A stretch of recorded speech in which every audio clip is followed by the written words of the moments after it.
రాజకీయాలు ఎంత దారుణంగా ఉంటాయో కొంతమంది నేతలను చూస్తే ఇట్టే తెలిసిపోతుంది. నిన్నటి వరకు పవన్ కళ్యాణ్ వీరుడు సూర్యుడు అని పొగిడిన ఒక నేత నేడు దగాకోరు అంటూ గొంతెత్తి చెప్పటం ఎంతవరకు సమంజసమన్నది నాయకులకే తెలియాల్సి ఉంది. పోతున మహేష్ జనసేనలో కరడుగట్టిన నేత. ఆయనంటే వైసీపీ నేతల్లో కూడా ఒక దశలో భయపడే పరిస్థితి వచ్చింది. ఎందుకంటే ఆయన వాగ్దాటి అటువంటిది. అటువంటి నేత ఇప్పుడు ఎందుకు మాట మార్చారు అనేది ప్రశ్నార్థకంగా మారింది.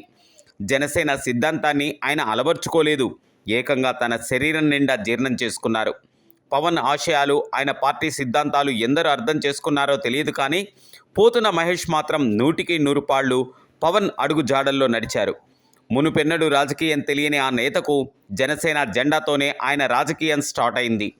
అయితే రాజకీయాల్లో ఏదైనా జరగవచ్చు అన్న నానుడి నిజమైందో ఏమో తెలియదు, కానీ పోతున మహేష్కు టికెట్ లేకుండా పోయింది. ముందు ఓర్పుగా ఉన్న పోతున మహేష్ టికెట్ వచ్చినా రాకపోయినా పవన్ వెంటే ఉంటానని, ఆయన జెండాతో పోటీ చేస్తానని చెప్పుకుంటూ వచ్చారు. అయితే రాజకీయ ప్రత్యర్థులు ఈ అవకాశాన్ని పూర్తి స్థాయిలో వినియోగించుకున్నారా అంటే అవుననే చెప్పాలి.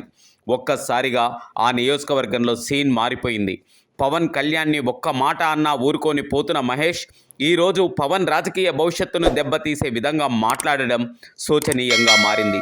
పొత్తుల్లో భాగంగా జనసేన అధినేత పవన్ కళ్యాణ్ ఆ సీటును దారాదత్తం చేశారా లేదా మరేదైనా కారణాలు ఉన్నాయో తెలియదు, కానీ పోతున మహేష్ ఆ సీటు లేకుండా పోయింది.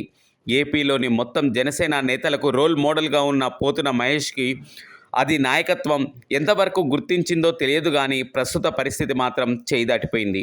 పోతున మహేష్ జనసేన నుంచి పోతూ చేసిన కామెంట్స్, ఆయన పవన్ మీద చేసిన విమర్శలు ఆ పార్టీకి తీరని నష్టాన్ని తెస్తాయి అన్నది వాస్తవం.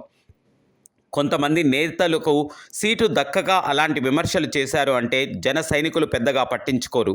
అయితే ఈ విషయంలో పోతున మహేష్ చేసిన విమర్శలు మాత్రం ప్రస్తుతం ఏపీలో చర్చనీయాంశంగా మారాయి.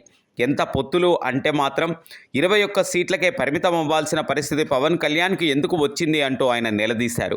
భారతీయ జనతా పార్టీ కోసం పవన్ కళ్యాణ్ త్యాగం చేయకుండా టీడీపీ త్యాగం చేయాల్సి ఉందని ఆయన పరోక్షంగా ఆరోపించారు. పోతున మహేష్ జనసేన నుంచి వెళ్ళిపోవచ్చు, కానీ ఆయన ప్రభావం మాత్రం జనసేన మీద తీవ్రంగానే ఉంటుందని రాజకీయ విశ్లేషకులు చెప్పుకుంటున్నారు.